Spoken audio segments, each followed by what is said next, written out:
Bonjour, c'est Alex de Waterfall Revenue. Dans ce podcast, je vais vous parler du piège de l'ancienneté professionnelle.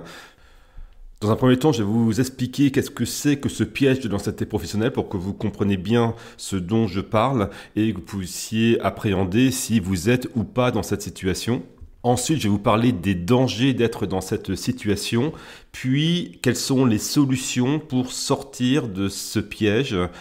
Piège qui est très dangereux pour votre carrière professionnelle à long terme. Et ça va même au-delà de la carrière professionnelle, pour votre vie personnelle et financière et patrimoniale. Ce piège de l'ancienneté professionnelle est extrêmement dangereux. Après avoir vu les solutions, on verra quels sont les avantages d'appliquer les solutions que je vous propose.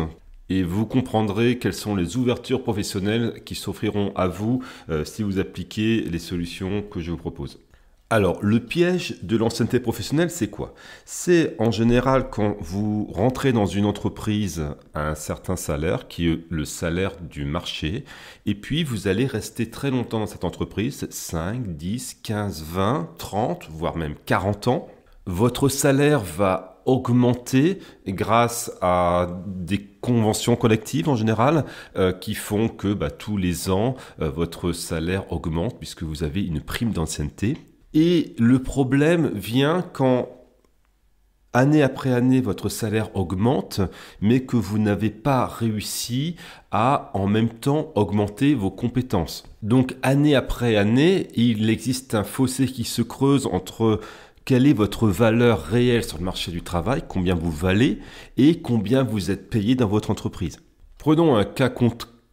Vous êtes dans une entreprise et grâce aux discussions avec les syndicats, pour simplifier, on va dire que l'augmentation du coût de la vie est prise en charge par des augmentations dont nous n'allons pas parler ici. Et en plus de ça, vous avez une prime d'ancienneté. Donc pour simplifier, on enlève les histoires d'inflation de la problématique. Admettons que vous ayez une prime d'ancienneté, une augmentation de 30 € par mois tous les ans. Alors, c'est pas grand-chose, 30 € de plus par mois tous les ans, mais au bout de 10 ans, ça fait 300 € de plus par mois. Au bout de 20 ans, 600. Et au bout de 40 ans, 1200 €. Concrètement, ça veut dire quoi? Ça veut dire que vous êtes à un poste. Si votre entreprise recrute quelqu'un d'autre pour occuper le même poste, il va le payer 600, 1200 € moins cher. Donc la question qu'il faut que vous vous posiez, est-ce que j'ai vraiment une valeur de 600 ou 1200 ou 300 € supérieure à quelqu'un qui vient juste de prendre un poste? Alors, il y a l'expérience, bien sûr, ça c'est valorisé. Et certainement qu'avec 10, 20, 30, 40 ans d'expérience sur le poste, votre valeur est supérieure à celui qui vient juste de commencer sur le poste. Mais est-ce que votre valeur est forcément supérieure à quelqu'un qui a 6 mois, 1 an, 2 ans, 5 ans d'expérience sur le poste? Est-ce que cette différence de compétences, d'expérience, vaut vraiment la différence de salaire que vous avez grâce aux primes d'ancienneté? Si vous êtes confident de dire que oui, c'est le cas, et c'est très bien. Mais si vous n'êtes pas trop sûr de votre réponse, ou alors que vous ne pouvez pas expliquer la différence de salaire autrement par le fait moi j'ai plus d'ancienneté, j'ai un statut, etc. Là, il y a vraiment un piège avec l'ancienneté. Car dans ce cas, votre niveau de salaire est complètement décorrélé de votre valeur sur le marché du travail.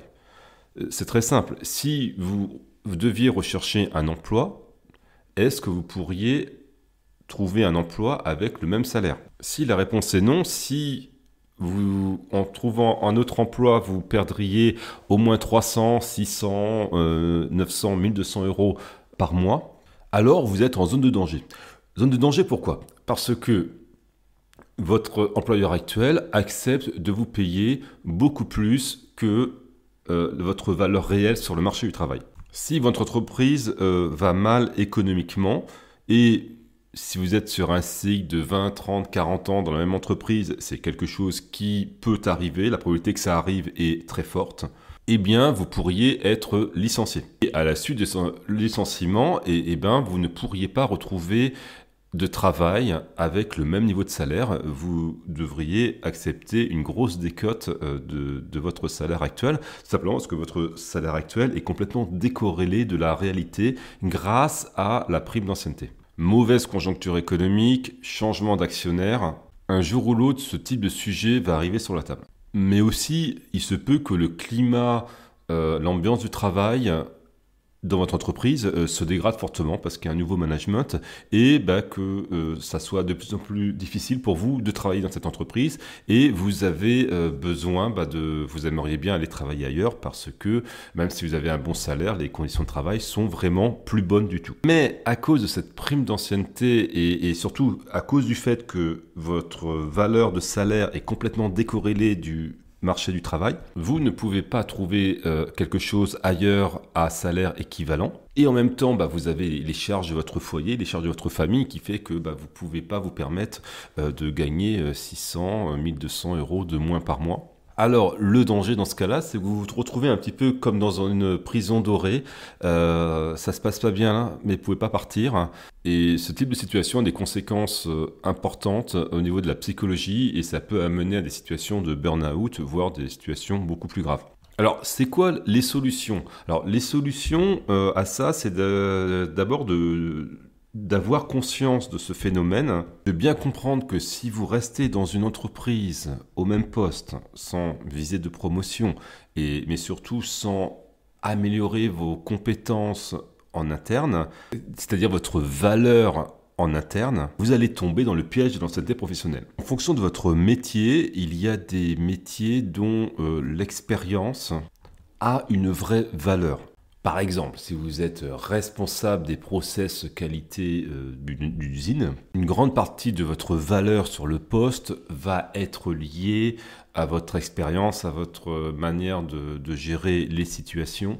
Donc, avec 20 ans d'ancienneté, vous devriez avoir plus de valeur que le petit jeune qui vient de sortir de son université. Maintenant, si vous vous êtes endormi sur votre poste, c'est-à-dire que vous n'avez pas cherché à vous former en interne, vous n'êtes pas curieux vers les nouvelles solutions techniques, les nouveaux logiciels, les nouvelles manières de travailler, les nouvelles réglementations, si vous n'avez pas développé vos soft skills ou vos compétences en management des hommes et des process, eh bien, il est fort probable que le petit jeune qui est sorti de l'université au bout de 1 an, 2 ans, 3 ans, peut-être que sa valeur sera supérieure à la vôtre sur le marché du travail. Et en tout cas, dans votre entreprise, vous serez 2 personnes sur le même poste. Mais ça ne sera pas forcément évident pour la direction et pour les autres collègues qu'il y a un des deux qui a une valeur largement supérieure. Le pire des situations, c'est si tout le monde dit le petit jeune là qui a maintenant fait 2 ans qu'il est dans la boîte, en fait il est beaucoup plus compétent que vous qui avez 20 ans. Ça, c'est la pire des situations. Car vous aurez beau vous réfugier, moi j'ai une ancienneté, j'ai de l'expérience, etc.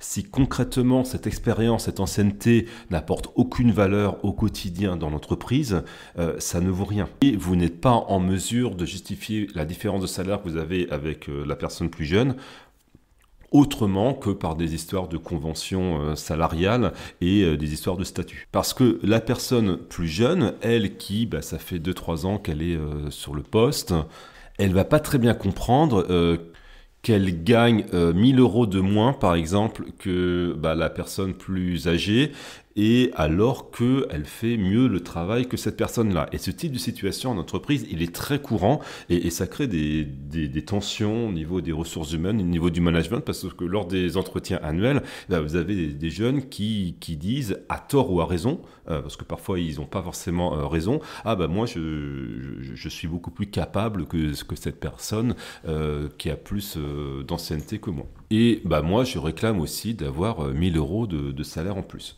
Alors, si vous ne savez pas très bien répondre à la question, est-ce que mon salaire que je touche tous les mois correspond bien à la valeur du marché du travail, la solution, ça peut être de périodiquement se remettre sur le marché du travail. Alors, ça ne veut pas forcément dire que vous allez changer d'entreprise, mais maintenez un profil LinkedIn ouvert, c'est-à-dire que vous êtes visible pour de potentiels recruteurs et regardez si vous avez des offres, si vous avez des chasseurs de tête qui vous contactent de temps à autre et éventuellement de temps en temps, alors pas tous les mois, mais peut-être une fois par an, une fois tous les 2 ans, passer un entretien d'embauche pour un poste intéressant dans une autre entreprise de votre région. Et aller jusqu'au bout pour voir si une autre entreprise serait prête à vous recruter au moins au niveau de votre salaire actuel. Sur le long terme, moi ce que je recommande, c'est de changer d'entreprise plusieurs fois dans sa carrière. Alors, je ne pense pas que ça soit bien de changer tous les 2-3 ans d'entreprise parce qu'il faut rester assez longtemps dans une entreprise pour vraiment en avoir fait le tour et également pour être face à des opportunités d'évolution de carrière. Mais à l'inverse, si vous restez 20, 30, 40 ans dans la même entreprise, à un moment donné, votre profil va être trop marqué avec cette entreprise-là et ça sera très difficile pour vous, si vous deviez changer d'entreprise, de pouvoir retrouver un autre emploi sur le marché du travail avec des salaires similaires. On ne peut pas généraliser sur ce que je viens de dire, mais par exemple, dans l'industrie, si vous êtes catalogué que vous avez travaillé 40 ans à un poste de mid-management chez Renault, par exemple, dans la même usine, à faire à peu près la même chose, ce type de profil, ça peut faire peur à un potentiel recruteur. Donc, c'est bien de changer régulièrement d'entreprise.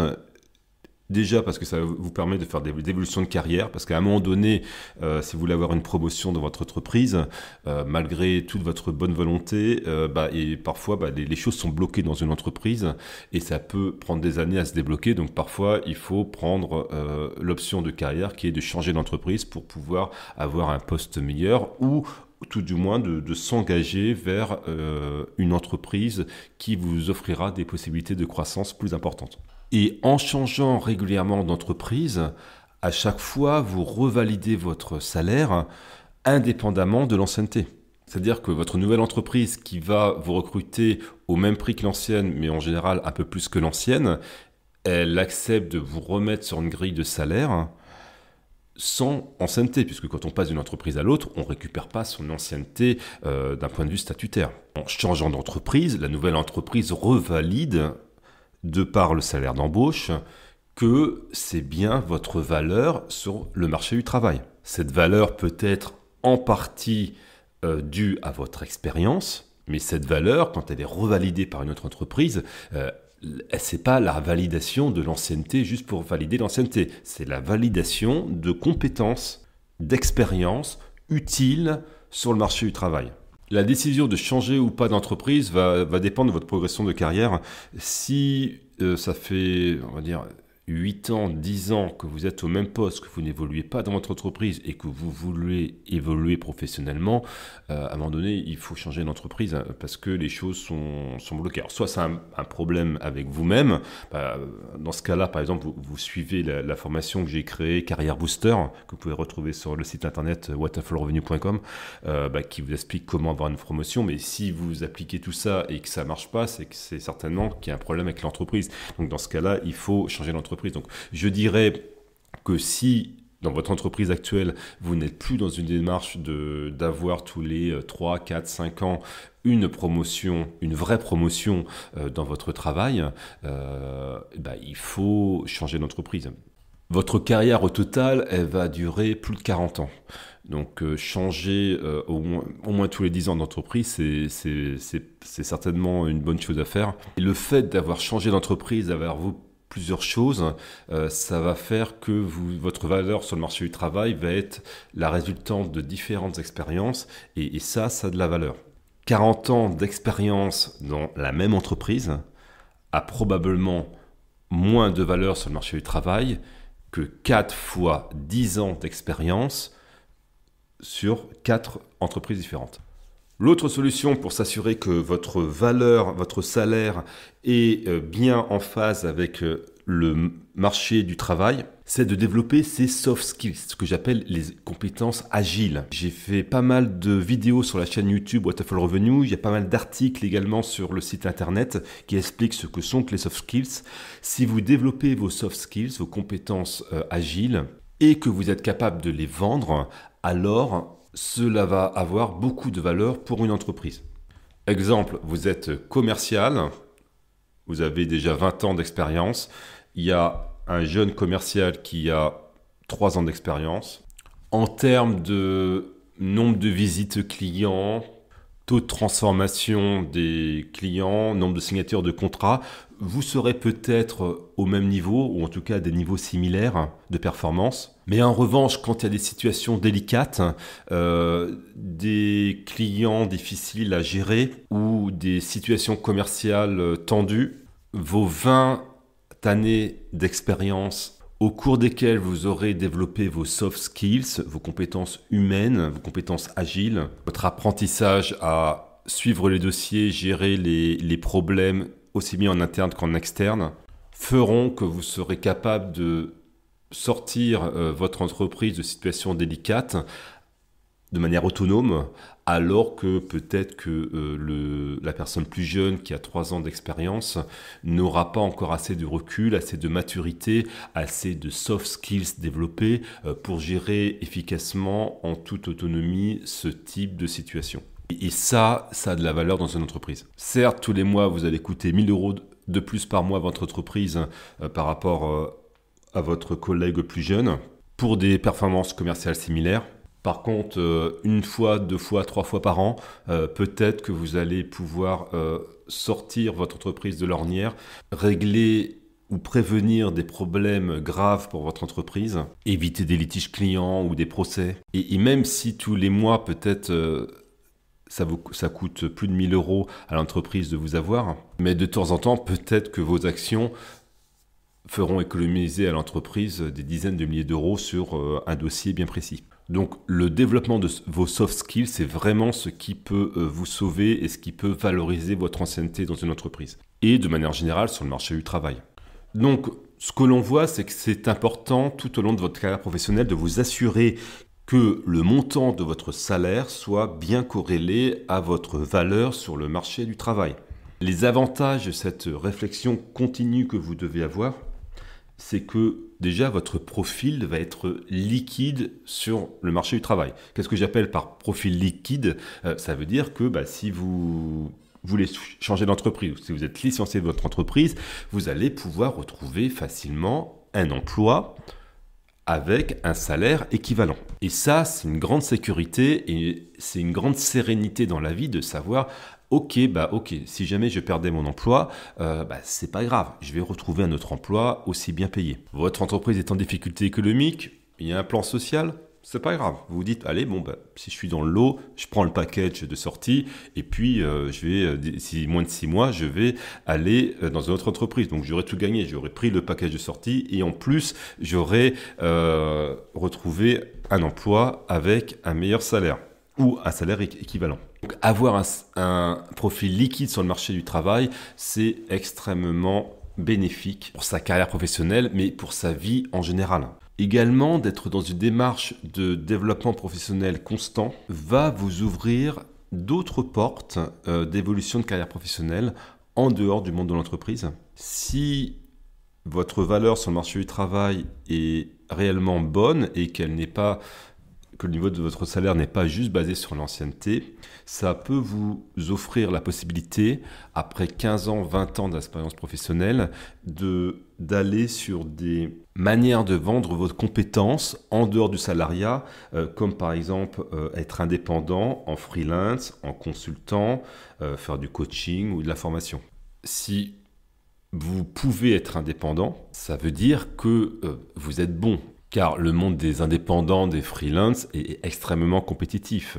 Mais également, ce type de manière de vendre ses services sur le marché du travail, et là on est plus sur le marché du service, peut vous apporter plus d'argent et surtout, bien souvent, une meilleure qualité de vie. Puisqu'en général, si vous arrivez à aller vers ce type de job, vous allez travailler moins pour gagner plus. Et ça peut être une motivation supplémentaire de ne pas s'endormir sur son poste, d'être toujours dans une démarche d'amélioration continue, de développement des soft skills, de développement des compétences métiers, de curiosité sur son poste de travail, curiosité par rapport à son industrie, pour pouvoir vendre vos compétences au meilleur prix, ne pas avoir de période d'inactivité ou de chômage. Et pour s'engager dans cette démarche, il faut une fois pour toutes arrêter de penser statut, ancienneté, etc. Mais vraiment de raisonner est-ce que la valeur de mes revenus, de mon salaire, correspond bien à ma valeur sur le marché du travail?